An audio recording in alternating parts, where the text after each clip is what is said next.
تنقیدات series میں خوش آمدید۔ میں ہوں محسن ممتاز اور میرے ساتھ تشریف فرما ہے جناب جاوید احمد قامدی صاحب۔ السلام علیکم۔ وعلیکم السلام۔ یہ سلسلہ گفتگو کی دوسری نشست ہے اور ہم آج مسئلہ اول ڈسکس کرنے جا رہے ہیں۔ قامدی صاحب، سورہ نساء کی آیت نمبر 11 زیر بحث ہے آج۔ اس میں آپ نے جو ترجمہ کیا ہے وہ میں ایک دفعہ پڑھ دیتا ہوں۔ اللہ تعالیٰ نے فرمایا ہے یوصیکم اللہ فی اولادکم للذکر مثل حظ الانثیین۔ تمہاری اولاد کے بارے میں اللہ تمہیں ہدایت کرتا ہے کہ ان میں سے لڑکے کا حصہ 2 لڑکیوں کے برابر ہے۔ پھر اگر اولاد میں لڑکیاں ہی ہوں اور وہ 2 یا 2 سے زیادہ ہوں تو انہیں ترکہ کا 2/3 دیا جائے، اور اگر ایک ہی لڑکی ہو تو اس کے لیے آدھا ہے۔ لیکن ترکے کا 6واں حصہ اس سے پہلے، یہ آپ نے بریکٹ میں لکھا ہے، میت کے والدین میں سے ہر ایک کو ملنا چاہیے اگر اس کی اولاد ہو، اور اگر اولاد نہ ہو اور والدین ہی اس کے وارث ہوں تو تیسرا حصہ اس کی ماں کا ہے اور باقی اس کے باپ کا ہے۔ لیکن اس کے بھائی بہن ہوں تو ماں کے لیے وہی 6واں حصہ ہے اور باپ کے لیے بھی وہی 6واں حصہ۔ یہ حصے اس وقت دیے جائیں جب وصیت جو اس نے کی ہو وہ پوری کر دی جائے اور قرض اگر ہو تو ادا کر دیا جائے۔ تم نہیں جانتے کہ تمہارے ماں باپ اور تمہاری اولاد میں سے کون بلحاظ منفعت تم سے قریب تر ہے۔ یہ حصے اسی بنا پر اللہ نے مقرر کر دیے ہیں، اس لیے کہ اللہ علیم و حکیم ہے۔ اس تفہیم پر ترجمے پر جو اعتراض ہوا ہے وہ میں آپ کے سامنے رکھتا ہوں۔ پہلا اعتراض یہ ہے کہ آپ نے للذکر مثل حظ الانثیین اور فَإِن كُنَّ نِسَاءً فَوْقَ اثْنَتَيْنِ فَلَهُنَّ ثُلُثَا مَا تَرَكَ کو یہ استثناء بیان کیا ہے، جبکہ یہ 2 الگ الگ جملے ہیں۔ اس کی دلیل یہ ہے کہ ثلثا ما ترک، اس کی اضافت ثلثا کی ما ترک کی طرف، تو ایک تو یہ کہ کل ترکے میں سے دیا جائے گا وہ نظر انداز ہو گیا ہے اس ترجمے میں، اور وَلِأَبَوَيْهِ لِكُلِّ وَاحِدٍ مِّنْهُمَا السُّدُسُ مما ترک، یہاں پر بھی مما ترک ہے، اور لیکن اس کے ساتھ ان کان لہو ولدن ہے، تو ان کان لہو ولدن یہ نظر انداز ہوا ہے کیونکہ پچھلے جملے میں، پچھلی عبارت میں تو بچے ہی زیر بحث ہیں، تو یہ جملہ ایک اضافی جملہ عبارت میں بن رہا ہے، جبکہ قرآن مجید میں کوئی بات اضافی نہیں ہو سکتی، کوئی بات ایسے نہیں ہو سکتی کہ ویسے ہی کہہ دی گئی ہو۔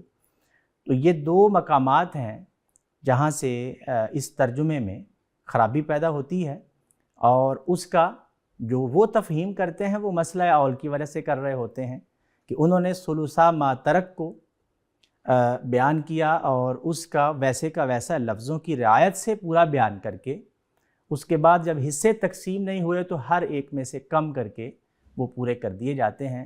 لیکن وہ یہ کہتے ہیں کہ اس سے الفاظ کی رعایت پوری طرح واضح ہوتی ہے، جبکہ آپ کے تفہیم میں اور آپ کے ترجمہ اور تفسیر کے اندر عبارت میں سے کچھ نظر انداز ہو جاتا ہے۔ کیا کہتے ہیں قامدی صاحب؟ اس میں چند باتیں سمجھنے کی ہیں۔ پہلی یہ کہ قرآن مجید میں اس طرح کی مشکل پیش کب آتی ہے۔ میں نے بھی اس کی تعین کی اور بعض دوسرے اہل علم نے بھی اس کو متعین کرنے کی صحیح کی ہے۔ یہ 10 کے قریب مقامات ہیں جن میں لوگوں کو اس طرح کی مشکلات پیش آئی۔ پورے قرآن مجید میں سے؟ پورے قرآن مجید میں زیادہ اور کم ہو سکتی ہیں، لیکن بالعموم ٹھیک ان میں اگر آپ استقصاء کر کے دیکھیں تو مسئلہ کیا ہوا ہے۔ مسئلہ یہ ہے کہ ہم اس سے واقف ہیں کہ الفاظ سے جملے بنتے ہیں، اس سے واقف ہیں کہ جب کسی لفظ کو ہم دیکھیں گے تو ہم لغت کی مراجعت کریں گے، کلام عرب کی کریں گے، اردو زبان میں ہے تو اس کے ماخذ کی طرف رجوع کریں گے تاکہ ہمیں لفظ کے تمام پہلو معلوم ہو جائیں، یعنی اس کا مطلب کیا ہے، وہ حقیقت میں استعمال ہوتا ہے، مجاز میں ہوتا ہے، عام ہے، خاص ہے، یہ تمام چیزیں ہم لغوی مباحث سے جان لیتے ہیں۔ اس کے بعد ایک ایک لفظ الگ لکھا ہوا نہیں ملتا، وہ کسی جملے کا حصہ بن جاتا ہے۔ جملہ ظاہر ہے کہ اپنی ایک تالیف پیدا کرتا ہے، تو ہم ان تالیفات کو سمجھنے کی صحیح کرتے ہیں۔ یہ نحو کیا ہے، معنی، بدیع کی بحثیں، یہ سب کیا ہے، یہ اصل میں اس جملے کی تالیف کو سمجھنے کی کوششیں ہیں۔ اس میں فعل اور فاعل کا تعلق پیدا ہوا ہے، مبتدا اور خبر کا تعلق پیدا ہوا ہے، کوئی چیز حالت کو بیان کر رہی ہے، کسی چیز میں کوئی تمیز کا اسلوب اختیار کر لیا گیا ہے، یہ عربیت کے لحاظ سے، لیکن اردو میں بھی ایسے ہی ہوتا ہے، انگریزی میں بھی ایسے ہی ہوتا ہے، جتنی زبانوں سے ہم واقف ہیں ان سب میں اسی طریقے سے جملے کی تالیف سمجھی جاتی ہے۔ جملے کی تالیف کیا کرتی ہے؟ جملے کی تالیف اس لفظ کی ساخت پرداخت پر اثر انداز ہونا شروع ہو جاتی ہے۔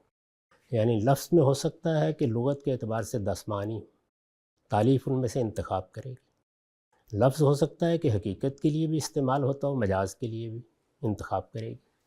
اگر جملے کی تالیف تقاضا پیدا کر دے گی تو بعض اوقات ہم عام کو خاص میں تبدیل کر دیں گے۔ لفظ المشرکون لکھا ہوگا، التائبون لکھا ہوگا، لیکن ہم یہ کہیں گے کہ یہ ایک جماعت یا ایک گروہ یا چند افراد کا ذکر ہے۔ یہ سب چیزیں بڑی حد تک جملے کی تالیف ہی میں بعض اوقات زیر بحث آ جاتی ہیں۔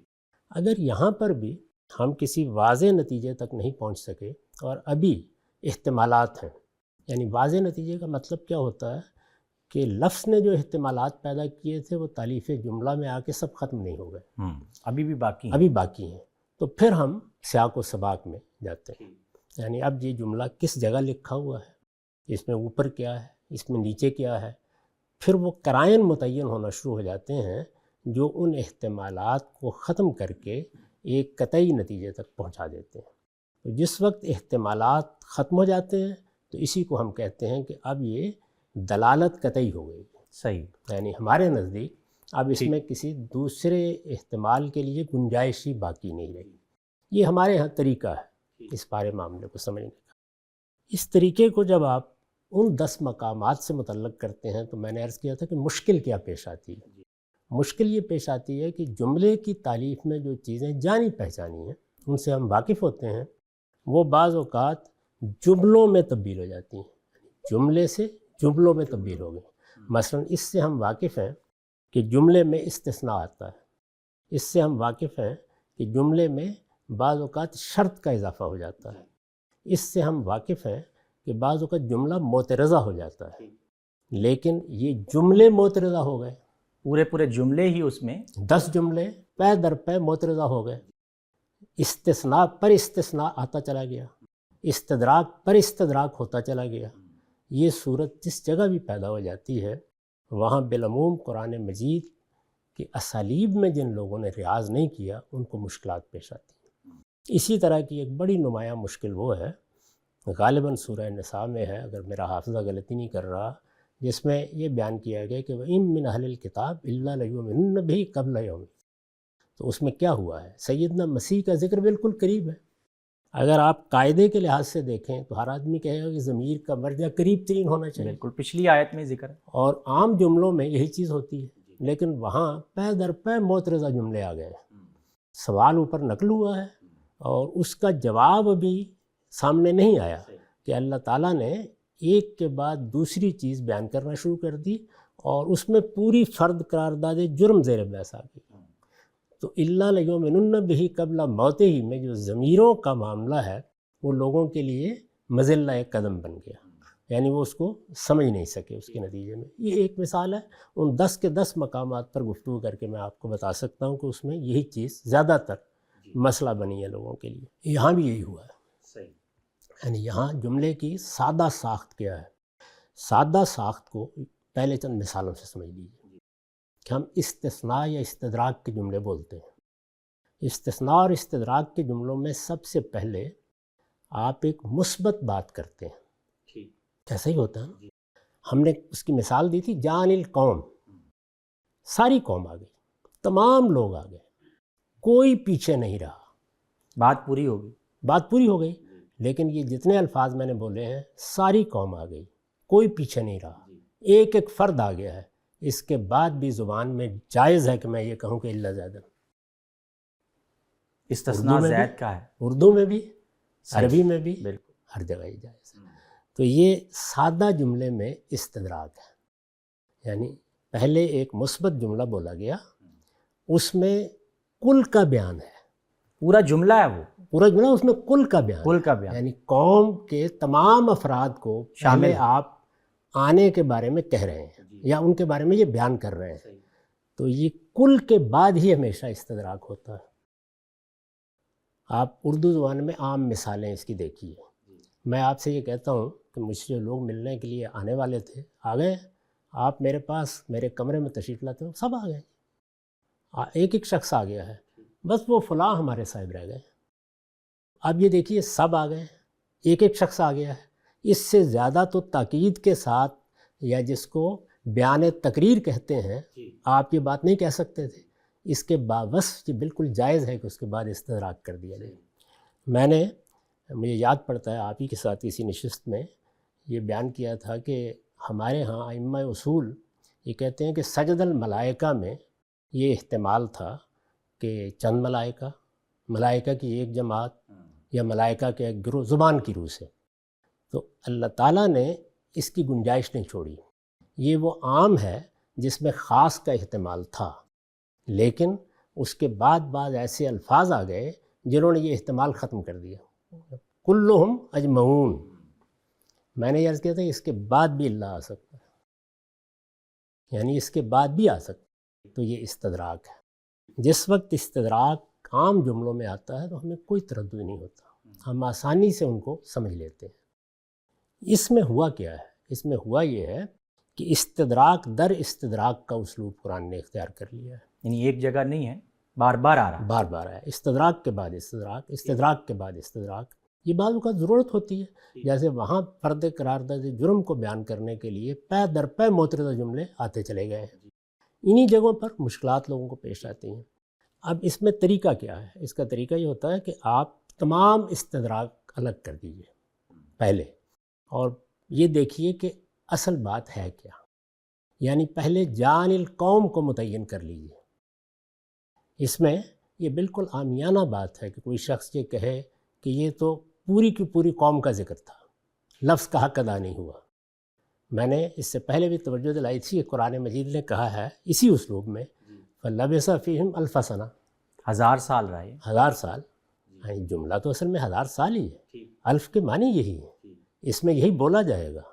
آپ لغت کھول کے مجھے بتائیں گے کہ 1000 لکھا ہوا ہے، نہیں، اس کے بعد الا 50 عامہ ہے۔ ہماری اردو میں یہ مقدم ہو جاتا ہے، ہم کہتے ہیں 50 کم پہلے بول دیتے ہیں، ہم پہلے بولتے ہیں۔ ٹھیک، اس کی جب آپ تالیف پہ غور کرتے ہیں تو اسی لیے وہ بیان تغییر کی بحث کرنا پڑتی ہے۔ وہ بحث کیا ہے؟ یعنی ائمہ اصول کیا کر رہے ہیں؟ ہمارے زاویہ نظر سے تو وہ کوئی بحث نہیں ہے، لیکن وہ کیوں کر رہے ہیں؟ یعنی وہ یہ بتانے اور سمجھانے کے لیے کر رہے ہیں کہ اس نوعیت کا جملہ اپنے حکم کو واجب نہیں کرتا۔ میں نے کل آپ کو امام بزدوی کی ایک عبارت پڑھ کے سنائی تھی، اس میں کیا بیان کیا گیا ہے؟ اس میں یہ بیان کیا گیا ہے کہ جملہ، یعنی یہ جو پہلا جملہ ہے انت حر، ظاہر ہے کہ یہ آزادی کا حکم بیان کر رہا ہے، انت طالق یہ طلاق کا حکم بیان کر رہا ہے۔ وہ کہتے ہیں کہ یہ غیر موجب حکمہ ہے، ٹھیک، یعنی یہ جو اس کا نتیجہ ہے اس کو لازم نہیں کر رہا، کیونکہ اس میں احتمال ہو سکتا ہے، اس میں احتمال ہے۔ ٹھیک، ہو سکتا ہے کہ متکلم نے بات شروع کی ہے، وہ اس کے بعد کوئی استثناء بیان کر دے، اس نے بات شروع کی ہے، وہ اس پر کوئی شرط عائد کر دے، تو وہ اتصال میں یعنی موصولاً تعلیق بشرط یا استثناء کو پھر بیان تغییر قرار دیتے ہیں۔ بیان تغییر کا مطلب کیا ہے؟ کہ وہ جان القوم میں جو بات تمام کے اسلوب میں بیان ہوئی تھی، سب کے سب، پوری قوم، ایک ایک شخص، اصل میں اس میں تغیر کر دیا گیا۔ وہاں ایک حکم واجب ہو رہا تھا لیکن متکلم نے اس کو تبدیل کر دیا ہے۔ یہ تبدیلی کیا اس طرح ہوئی ہے کہ پہلے اس نے یہ کہا تھا کہ نوح علیہ السلام کی عمر 1000 سال ہے، کیا ایسی ہوئی ہے؟ نہیں، ارادہ متکلم کا ظہور لفظوں میں مؤخر ہو کے ہوا ہے۔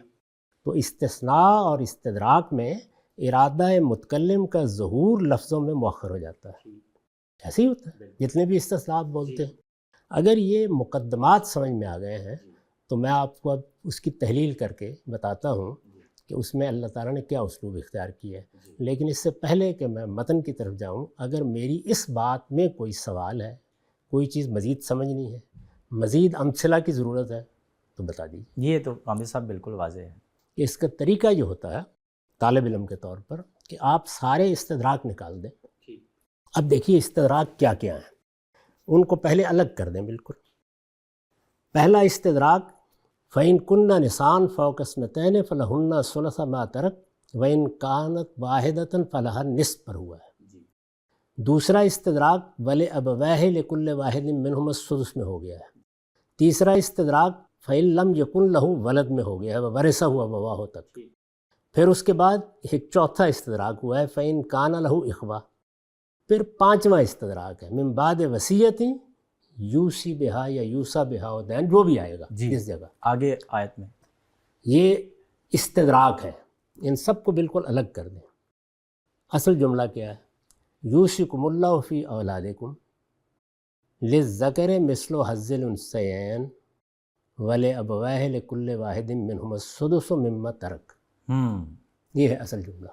پورا جملہ یعنی پہلے پورا جملہ یہ ہے. ہے. للذکر مثل حظ الانثیین پر جملہ پایہ تکمیل کو نہیں پہنچا، اس لیے کہ اس میں یہ بیان ہی نہیں کیا گیا کہ کتنے ترکے میں سے.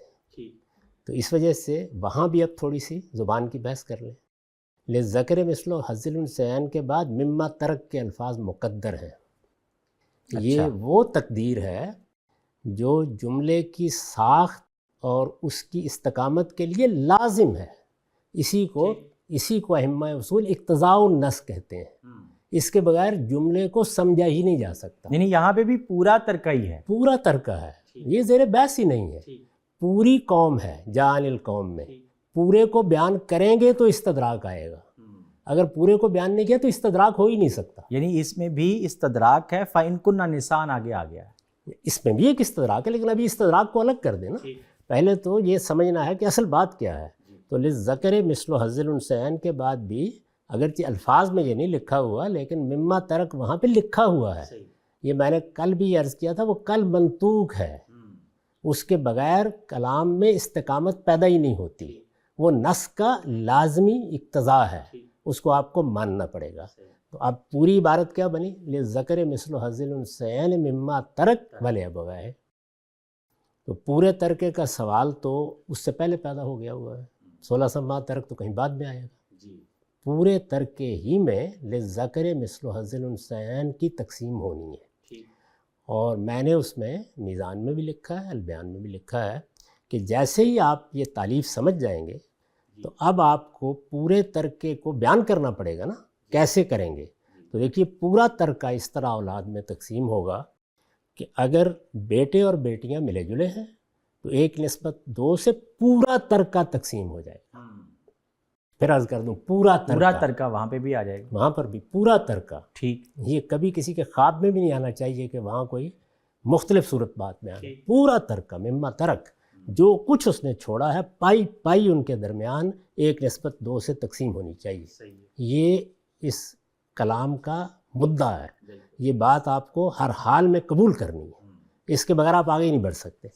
اچھا، اگر صرف لڑکے ہیں تو سارا ان کو مل جائے گا، صرف لڑکیاں ہیں تو سارا ان کو مل جائے گا. یعنی اس میں کوئی استثناء نہیں. جملہ اگر یہاں تک ہو، جملہ اصل میں ہے یہاں تک. یعنی للذکر مثل حظ الانثیین مما ترک، اب اس کے اوپر ہے ولأبویہ. تو میں نے یہ بتایا ہے لوگوں کو کہ یہ استدراک ہے. یہ واو استدراک کی واو ہے. تو عربی زبان میں اگر اس پر بحث کرنی ہے تو کر لیجئے. اللہ سے استدراک ہوتا ہے، واو سے استدراک ہوتا ہے، فا سے استدراک ہوتا ہے. نہیں، استدراک کے مختلف طریقے ہیں. اصل چیز یہ ہے کہ جملے کی تالیف استدراک کو بتاتی ہے.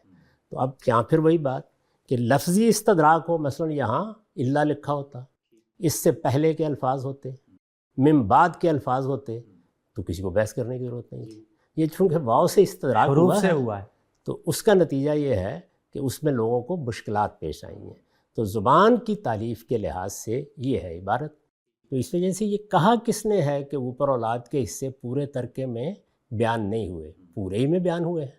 اب رہی یہ بات کہ آگے والدین کے حصے بیان کرتے ہوئے یہ آ گیا ہے کہ اگر ان کی اولاد ہے تو بھائی وہ تو للذکر مثل حظ الانثیین میں بھی اولاد ہے، وہ تو مذکور ہو گئی ہے، وہ تو اولاد ہی ذکر. اس وجہ سے وہ بات آپ جس کے بارے میں بھی کہیں گے پھر پوری بات کے بارے میں کہیے، اور پھر یہ بتائیے کہ یہ جو کچھ اوپر بیان ہوا ہے وہ اولاد نہیں ہے. یا اولاد کے حصے کسی اور جگہ سے ادا کرنے ہیں سارے کے سارے. تو پوری بات کو سمجھ لیجیے اچھی طرح. یوصیکم اللہ فی اولادکم للذکر مثل حظ الانثیین مما ترک، یعنی سارے ترکے کو تقسیم ہونا ہے. اللہ اس کی وصیت کرتا ہے، یہ اولاد میں تقسیم کیا جائے گا، اس کو للذکر مثل حظ الانثیین کے طریقے پہ تقسیم کیا جائے گا. وَلِأَبَوَیہِ لِكُلِّ وَاحِدٍ مِّنْهُمُ السُّدُسُ، یہ استدراک ہے. تو استدراک میں جس طرح آپ نے اللہ زیدن کو مقدم کرنا ہے ایسے ہی اس کو مقدم کرنا ہے. آپ مجھے کسی استثناء کے کسی استدراک کے جملے میں اس تقدیم تاخیر کو ختم کر کے بتا دیجیے. اچھا، یہ ایک بات یہ واضح ہو گئی. کوئی پوچھنا پوچھ لیجیے اس کے بعد. یہ وہ کہہ رہے ہیں ان کان لہ ولد، اس کی ضرورت نہیں، یعنی اگر ہم یہ بولیں اس کی، میں اس پہ کوئی گفتگو کرنا ہی نہیں چاہتا. اس کی وجہ یہ اگر اس کی ضرورت نہیں ہے تو یہ ذکر مثل حظ الانثیین کی بات بھی نہیں ہے. نہیں، اس کی ضرورت ہے. اس کی وجہ یہ ہے کہ یہ ہر جگہ بمنزلہ شرط ہے. اور میں اس کی دسیوں مثالیں دے دوں گا کہ قرآن مجید شرط کے معاملے میں بار بار دہراتا ہے اس بات. ابھی اسی جگہ سے وہ مثالیں سامنے آ جائیں گی. ٹھیک، تو یہ واضح ہو گیا. جی بالکل. اب جب آپ نے یہ بات سمجھ لی کہ جملے کی اصل تعلیف یہ ہے، یعنی اس میں کل بولا گیا ہے، بالکل ایسے ہی جیسے جعل القوم کہتے ہیں، کل بولا گیا ہے. اس کے بعد ارادہ متکلم کا ظہور ہوا ہے. جیسے جعل القوم بول کے اللہ زیدن میں ارادہ متکلم کا ظہور ہوا، اس کے ذہن میں جو تھی، یعنی اس کے ذہن میں یہ بات تھی، اس نے ابھی بیان کرنی تھی. اس کی جتنی مثالیں چاہیں آپ استثناء کے جملوں میں آپ کے سامنے پیش کر سکتا ہوں. بالکل ایسے ہی جیسے ہم یہ کہیں گے جب اللہ تعالیٰ نے یہ فرمایا کہ فَلَبِثَ فِيهِمْ أَلْفَ سَنَةٍ، تو یہ اصل میں ارادہ متکلم میں ہے کہ اس سے مراد 1000 سال نہیں ہے. اس ارادے کا ظہور اللہ 50 عامہ میں آ کے ہوا ہے. تو ارادہ متکلم کا اب ظہور ہو گیا وَلِأَبَوَیہِ میں. اس وجہ سے آپ کو اولاد کے حصوں سے پہلے ہر حال میں، اولاد اب بیٹیاں زیر بحث نہیں ہیں، اولاد کے حصوں سے پہلے ہر حال میں والدین کے حصے دینے ہیں. ٹھیک ہے. اس میں آپ یہ جانتے ہیں کہ پہلے دن سے آج تک کوئی اختلاف ہوا ہی نہیں. یعنی نہ ان کے ہاں ہوا ہے جو اول کے ماننے والے ہیں، نہ دوسرے لوگوں کے ہاں ہوا ہے، نہ ابن عباس کی تعویل میں ہوا ہے. اس سے تو کبھی کسی نے اختلاف نہیں کیا. تو یہ طے ہو گیا کہ پیچھے اولاد کا ذکر بھی ہے، اولاد کے حصے بھی بیان ہوئے ہیں. اس کے باوجود ان کان لہ ولد آیا ہے. یہ اللہ تعالیٰ نے اسلوب اختیاری اس طرح سے کیا ہے. میں آگے چل کے آپ کو بتاؤں گا کہ بعض اوقات 2 مرتبہ یہ بات کہی ہے، یعنی دہرا دی جاتی ہے. بعض 2 مرتبہ دہرائی ہے. یعنی آخری آیت میں یہی کیا اللہ تعالیٰ نے.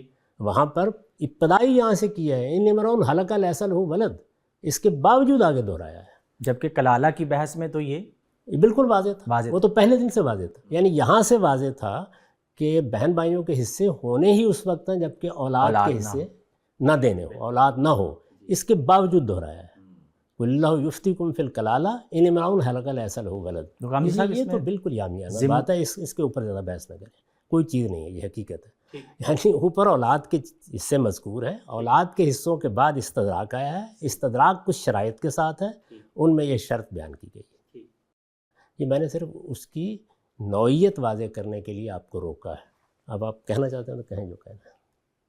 تو غامدی صاحب اس میں ضمناً یہ بات آ جاتی ہے کہ یہ پھر دہرانے کی کیا ضرورت، جب یہ بات انڈرسٹوڈ ہے، جب یہ بات طے ہے کہ استدراک ہوتا ہے، اس میں جملہ آئے گا، تو وہ بار بار اس کو دہرانے کی کیا ضرورت. جیسے آپ نے مثال دی کہ سورہ نساء کی آخری آیت میں اس کو واضح بھی کیا گیا ہے، اور اس میں کلالہ میں یہ بات واضح تھی کہ یہ اولاد نہیں ہے.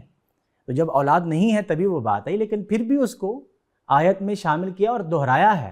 اس کی کیا وجہ سمجھ میں؟ میں نے جو بات بیان کی اب تک وہ بات کیا بیان کی ہے؟ میں نے یہ بتایا ہے کہ آپ سارے استدراک کے اور استثناء کے جملے نکال دیں اور اس کے بعد یہ دیکھیں کہ جملے کی اصل تعریف کیا ہے.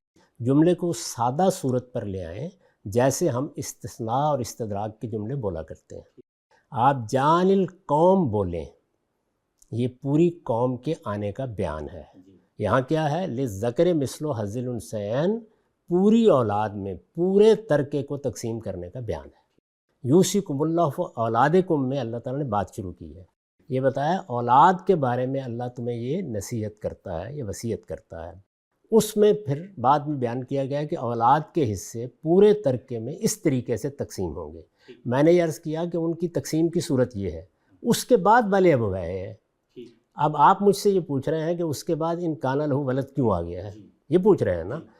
اگر تو آپ حکمت سمجھنا چاہتے ہیں تو میں سمجھا دیتا ہوں، اور اگر یہ کوئی اعتراض ہے تو یہ مجھ پر نہیں عائد ہوتا، نہیں یہ اعتراض نہیں، یا میرے فہم پر بھی نہیں عائد ہوتا. اس حکمت لیے کہ پیچھے اولاد بیان ہو گئی ہے، اچھا اولاد کے حصے بیان ہو گئے ہیں، لیکن وہ اولاد کے حصے ہیں.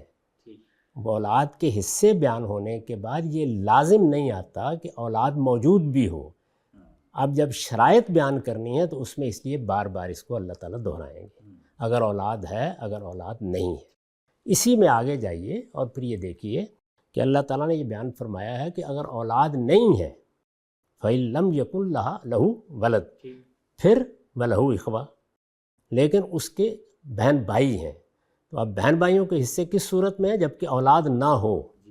جب لوگوں نے سوال کیا اور اللہ تعالیٰ نے اس کو پھر بیان کیا، وہاں بھی دیکھیے پھر یہ شرط دہرائی ہے. اس کی طرف میں نے اشارہ کیا تھا، قُلِ اللَّهُ يُفْتِيكُمْ فِي الْكَلَالَةِ إِنِ امْرُؤٌ هَلَكَ لَيْسَ لَهُ وَلَد. یہ کہنے کی ضرورت ہی نہیں تھی.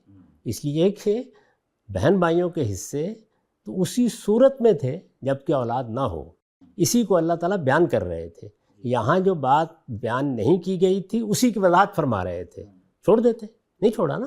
تو اس وجہ سے اللہ تعالیٰ نے یہاں پر وہ شرائط بیان کیے ہیں دوبارہ تاکہ کوئی ابہام باقی نہ رہے. اولاد کے حصے اس طرح سے ہوں گے، اولاد ہوگی تو والدین کے حصے اس طرح سے ہوں گے. دیکھیے میں نے بھی بول دیا، اولاد کے حصے یہ اور یہ ہیں، اولاد ہوگی تو والدین کے حصے یہ ہیں، اولاد نہیں ہوگی تو والدین کے حصے یہ ہیں. اگر والدین ہی تنہا وارث ہوں گے تو والدین کے حصے یہ ہیں. تو جس وقت آپ اس طریقے سے قانون بیان کرتے ہیں تو وہاں اس طرح کی چیزیں حذف نہیں ہونی چاہیے، اور ان کو کرینے پر چھوڑنا بھی نہیں چاہیے. کہ میں نے حکمت بیان کی، اولاد تو بیان ہو گئی ہے پیچھے، یعنی اولاد کے حصے بیان ہو گئے، پورے ترکے میں سے بیان ہو گئے. ایک ایک پائی کے بارے میں اوپر بیان کیا گیا ہے کہ وہ اولاد میں تقسیم ہونی ہے اور اولاد میں اس طریقے سے تقسیم ہونی ہے. اس پر استدراک ہے وَلِأَبَوَيْهِ. اب اس کے بعد آپ تمام استدراک دیکھنا شروع کیجئے. تمام استدراک دیکھنا کیوں ضروری ہے؟ اس لیے کہ استدراک کے جملوں میں جب تک استدراک ختم نہیں ہوں گے کوئی چیز بھی پوری نہیں. یعنی جعل القوم جب آپ نے کہہ دیا تو اب آپ استدراک بیان کر رہے ہیں. اللہ زیدن بیان کیجئے، اللہ امر بیان کیجئے، کوئی بیان کرتے چلے جائیے. سارے استدراک جب بیان ہوں گے اس کے بعد جا کر کسی شخص کو یہ کہنے کا حق حاصل ہوگا کہ قوم میں سے کون آیا اور کون نہیں آیا. اس سے پہلے یہ بات ہی بالکل بے معنی ہے. تو ذرا دیکھیے استدراک کہاں ختم ہوتے ہیں. یعنی پہلا استدراک اولاد سے کیا، یہ ہم نے بتا دیا نا ابھی کہ پہلے جملے کی روح سے یعنی ذکر مثل حظ الانثیین کی روح سے اولاد کے حصے ہر صورت میں بیان ہو گئے تھے. وہ ملے جلے ہوں اس صورت میں بھی بیان ہو گئے تھے، تنہا لڑکے ہوں اس صورت میں بھی بیان ہو گئے تھے، تنہا لڑکیاں ہوں اس صورت میں بھی بیان ہو گئے تھے. اس پر استثناء فرمایا فَإِن كُنَّ نِسَاءً فَوْقَ اثْنَتَيْنِ سے، یہ فلاحن نصف پر یہ استدراک ختم ہو گیا. اب اس کے بعد وَلِأَبَوَيْهِ کا استدراک پورے حصوں پر آ گیا، اس لیے کہ وہ لِلذَّكَرِ مِثْلُ حَظِّ الْأُنثَيَيْنِ سے متعلق ہے، تو وہ پورے حصوں کے اوپر آ گیا. اس استدراک میں اب دیکھیے پہلی بات یہ بیان کی کہ یہ حصے اس صورت میں ہیں جب کہ اولاد ہو. آگے بیان کیا اگر اولاد نہ ہو وَوَرِثَهُ أَبَوَاهُ فَلِأُمِّهِ الثُّلُثُ. تو یہ ایک اور استدراک ہوا. یعنی والدین کے حصوں میں اگر یہ صورت پیدا ہو جائے کہ اولاد نہیں ہے اور اولاد کیا کوئی بھی نہیں ہے، وہی تنہا وارث ہے، تو اس صورت میں ماں کا حصہ 1/3 ہے، اور ظاہر ہے کہ باقی باپ والد کا ہے. یہ بھی بالکل اسی طرح کا مقدر یا حذف ہے جیسے اوپر مما ترک ہوا ہے. صحیح. یہ بھی وہ حذف نہیں ہے کہ جس میں آپ کو یہ حق حاصل ہے کہ آپ چاہیں تو کوئی اور چیز داخل کر دیں. اسی کو کہا جاتا ہے اقتضاء النص. یعنی نص بیانی اس طریقے سے ہوئی ہے کہ وہ اس وقت تک پوری ہوتی نہیں جب تک کہ آپ وہ مقدر نہ نکال دیں. اور وارثہ و ابواہ بھی لکھا ہوا. وارثہ و ابواہ کے بعد اب یہ گویا بات کو پورا کرنے کا ناگزیر تقاضا ہے کہ یہ آپ مانیں کہ باقی باپ کا ہے. یہ بات سمجھ میں آ گئی. تو استدراک پھر ایک اور استدراک آ گیا. وہ استدراک کیا ہے؟ اگر اولاد نہیں ہے وَلَهُ إِخْوَةٌ، اور اس کے بہن بھائی ہیں تو پھر حصے میں اور تبدیلی ہو گئی. یعنی بتا دیا گیا کہ نہیں والدین کے حصے لوٹ جائیں گے. اب وہاں پر آپ کیا کریں گے؟ صرف ماں کا حصہ بیان کیا گیا ہے، دوسرا حصہ یا دوسرا ٹکڑا بیان ہی نہیں کیا گیا. وہ بھی بالکل اسی طریقے سے کلام کا ناگزیر تقاضا ہے، اس کو آپ نے کلام کے در و بس سے سمجھنا ہے، اس کے بغیر بات ہی پوری نہیں ہو رہی۔ اس لیے کہ والدین میں ماں بھی ہوتی ہے، باپ بھی ہوتا ہے، دونوں کے بارے میں بیان کرنا پڑے گا کہ ان کے حصے کی نوعیت کیا ہے۔ ایک استدراک آ گیا، ایک ابھی اور استدراک آپ کا انتظار کر رہا ہوئی ہے، من بعد وصیت یوصی بہا دین۔ اس استدراک کا مطلب کیا ہے کہ یہ سب کچھ جو میں نے اوپر بیان کیا ہے، ساری قوم کے بارے میں جو کچھ کہا ہے، ابھی بھی نہیں، یہ حصے تقسیم کرنے سے پہلے آپ کو قرض بھی ادا کرنا ہے اور وصیت بھی پوری کرنی ہے۔ تو اصل میں بات یہاں آ کے مکمل ہوئی ہے، اس سے پہلے بحث ہی نہیں کی جا سکتی۔ یعنی یہ میری بات واضح ہوئی؟ بالکل، یعنی سارے استدراک پایا تکمیل کو پہنچیں گے۔ چنانچہ دیکھیے کس طرح اس کو قرآن نے واضح کیا ہے کہ میری بات کو وہاں پیچھے ثلث ما ترک میں کہیں بیٹھنا جانا ڈیرا ڈال کے اس طرح واضح کیا ہے کہ جتنے حصے بیان کیے ہیں، ہر حصے کے بعد یہ استدراک آتا ہے، من بعد وصیت یوصی بہا دین۔ آگے آپ دیکھیے کس کا حصہ بیان ہوا ہے؟ زوجین کا، بیوی کا اور شوہر کا۔ بیوی کا حصہ بیان کر کے بھی پھر یہ استدراک آیا، شوہر کا حصہ بیان کر کے پھر استدراک کو دہرایا ہے۔ آپ کے ہاں تو وہ ان کان لہ ولد ایک کہہ دیا گیا تو مصیبت بن گئی، یہ ایک جگہ کہہ دیتے اللہ تعالیٰ، عقلی قاعدہ تھا۔ یعنی یہ تو الفاظ نہ ہوتے، میں اس کو اجتہاد سے متعین کر دیتا۔ یہ استدراک تو ایسا استدراک ہے کہ جس کے بارے میں کوئی دوسری رائے نہیں ہو سکتی تھی، اس کے باوجود دہرایا ہے۔ اور آپ دیکھیے ہر حصے کے بعد دہرایا ہے، کلالہ کے حصے کے بعد بھی دہرایا ہے، زوج کے حصے کے بعد بھی دہرایا ہے، زوجہ کے حصے بعد بھی دہرایا ہے۔ مجھے بتائیے اولاد کے حصے کے بعد کیوں نہیں آیا؟ اس لیے کہ بات ہی پوری نہیں ہوئی ابھی۔ صحیح ہے، تو یہ یہاں جا کے مکمل ہوا ہے جملہ۔ تو آپ اس کو پیچھے سے شروع کریں، جیسے استدراک کے جملوں کو شروع کیا جاتا ہے، قرض ادا کیا جائے گا، وصیت دی جائے گی، والدین کے حصے جس طرح سے جن شرائط کے ساتھ بیان ہوئے وہ ادا کیے جائیں گے، اس کے بعد للذکر مثل حظ الانثیین۔ تو میرے نزدیک یہ ہے اس پورے جملے کی تعلیف، اور اس کو سمجھنے میں جو لوگوں کو دقت ہوئی ہے وہ صرف قرآن کے اسالیب سے ناواقفیت ہے۔ اور یہ بات سمجھ لیں کہ استدراک والے جملوں میں یہ بحث کبھی نہیں کیا کرتے کہ یہاں تو پورے کے الفاظ آ گئے ہیں، یہاں تو سارے کے الفاظ آ گئے ہیں، یہاں تو ایک ایک فرد کے الفاظ آ گئے ہیں، کچھ بھی نہیں ہوتا اس سے۔ استدراک کے بعد ہر حال میں وہ استثناء پہلے ہوگا، یہ اس سے پہلے میں نے اس اصول پر لکھا ہے۔ بالکل ٹھیک ہے، بات غامدی صاحب بالکل واضح ہو گئی ہے۔ اس میں کوئی سوال تو نہیں رہ گیا؟ اب اس روشنی میں اس آخری آیت کو پڑھیے، بلکہ اس کو پڑھنے کا طریقہ یہ ہے کہ اس کو وہاں سے اٹھائیں اور اس کو اٹھا کے یہاں اولاد کے حصے جس جگہ بیان ہوئے وہاں رکھ دیں۔ ٹھیک، یہ کلام شروع ہو رہا ہے یوصیکم اللہ فی اولادکم، اس کو شروع کریں یفتیکم اللہ فی الکلالہ سے، اور دیکھیں وہاں یہ ساری بات اسی طرح بیان ہو گئی۔ اور دلچسپ بات یہ ہے کہ جس طرح یہاں اولاد کے حصوں میں وہ استدراک لفظوں میں بیان نہیں ہوا، من بعد وصیت، وہاں بھی بیان نہیں ہوا، وہاں بھی بیان نہیں ہوا، اس لیے کہ انہوں نے یہاں آ کے بھی ان تمام استدراکات کو پہلے ان کا حق ادا کرنا ہے، اس کے بعد یہ سوال پیدا ہونا ہے کہ ترکہ کیا اور کیا نہیں۔ بالکل واضح ہے غامدی صاحب۔ یہ مسئلہ اول اس عبارت سے، اس ترجمے سے، تفسیر سے بالکل واضح ہو جاتا ہے کہ اس کی بالکل بھی ضرورت نہیں ہے۔ یہ تالیف کلام کو درست طریقے سے نہ سمجھنے کی وجہ سے کچھ بھی نہیں اس میں یہ بات پیدا ہوئی ہے، اور ان کان لہ ولد سے اس میں کوئی پرابلم بالکل بھی پیدا نہیں ہوتی۔ یہ تو استدراک استثناءات کے ساتھ ہی جملہ بولا جاتا ہے، اور یہ ہر جملے میں اللہ تعالیٰ اس کو دہرا بھی رہے ہیں، ورنہ تو یہ اعتراض ادھر بھی پیدا ہو سکتا ہے کہ اس کو وہاں پر دہرانے کی ضرورت ہی نہیں۔ آخری آیت میں دیکھیے کتنی بار دہرایا ہے، یعنی وہاں پر بھائی کا حصہ بیان کرتے وقت پھر بیان کیا، جبکہ وہ حصے ہیں ہی اولاد کے بعد، یہ طے ہے بالکل، وہ یہاں سے طے ہو گیا ہوا ہے۔ جی بہت شکریہ غامدی صاحب، اس مسئلے میں آپ کے موقف کی پوری وضاحت بھی آ گئی ہے۔ اگلی نشست کے لیے اجازت دیجیے، خدا حافظ۔